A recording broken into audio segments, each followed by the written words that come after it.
Hello and welcome to None of the Above. My name is Steve Nemirovsky and I will be your host. This is actually our first episode of None of the Above, and it seems like the place to start is giving you some background as to why we're here and hopefully what you can take away from the program and the reason you'll want to join us on a regular basis. Unfortunately, the impetus for this show revolves around two words that are part of our daily political milieu these days. One is dysfunction and one is polarization. I've spent a good deal of my career in and around government, and I think most people will agree with me that this is one of the roughest periods we've ever seen in terms of dysfunction and polarization. And if anything else, things are just getting worse and worse as time goes on. So one of the purposes of this show is to deal with these two topics, dysfunction and polarization, see if we can provide some insight into how we got here, and most importantly, try and provide some insight into where we're going. I think when you talk about dysfunction, you could talk about it at many levels. And one of the things that's interesting to me is dysfunction is kind of important to the political system. You want a certain amount of raucous behavior and arguing about issues, but at the end of the day, you want solutions. And today, dysfunction seems to be pervasive not only in politics, but in government. When I think of dysfunction, the elements that I think are most disruptive right now is, first of all, the fact that we seem to have a total lack of trust. Politics is a system that has to work on trust. It has to work on handshakes. It has to work on my word is my bond. And I think somewhere along the way, we seem to have lost that. It's a critical foundation of the system. Another element of dysfunction that I think really is upsetting to most people is the fact that we just don't seem to have civility anymore. A friend of mine was mentioning in a book he's reading dealing with Ronald Reagan and Tip O'Neill. He said it's an excellent book talking about the fact that you had two people who really didn't agree on many things, yet they found a way to work together, to the civility, compromise, words that we just don't see nowadays on a regular basis or hear nowadays on a regular basis. And finally, I think most people would agree we seem to have a leadership vacuum. I'm not trying to blame this on any one person or any one party or anything, but in order to have solutions and in order to avoid dysfunction, you have to have leadership. Leadership can come from a lot of different places, but right now we seem to have a particular leadership vacuum that is driving a lot of what we're facing. In terms of polarization, similar to dysfunction in politics, I think we will always have polarization in politics. We have a two-party system, and the Democrats and Republicans don't agree on issues. But at the heart of it all is the ability to compromise. One party can start way to the left, way to the liberal side of the spectrum. The other party can start way to the right, to the conservative side of the spectrum. But at the end of the day, you've got to have an ability to find compromise. I'm from Chicago originally. One of my favorite quotes is from the first Mayor Daley, Richard J. And he said that good government is good politics.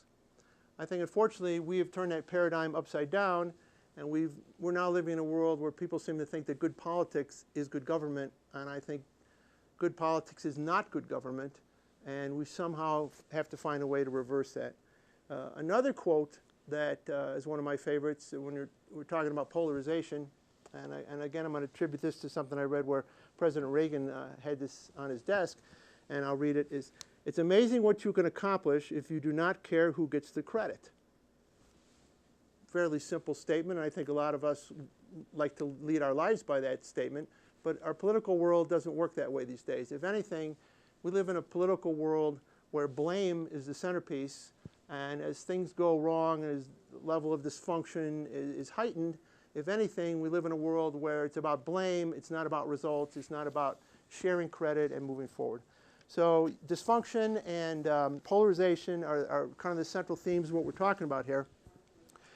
And the question becomes, why this show? What are we going to do that's different from other political shows? Well, I think when you look at other political shows today, you find that they're very substance-based. They're very issue-based.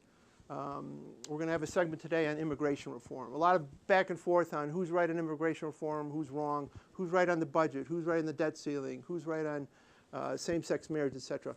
Very substance-based, very issue-based. And also within the same context, I think some of the television programming has become very hostile too, and they're laying off the blame left and right. So on None of the Above, we're going to try and focus a little more on process. We're not going to take sides on issues. Quite frankly, we don't care what the results are in the issues, but in a world of politics, our goal is to help drive compromise and drive solutions. So we're going to talk about process a lot more, and we're going to talk about solutions. We want this to be a solution-based program, and we want to give you, the listeners, ideas for how to present solutions. In fact, I think if there was a motto for this show, it's going to be the old phrase, if you are not part of the solution, you are part of the problem. And in fact, unfortunately, many of us are part of the problem. We don't vote.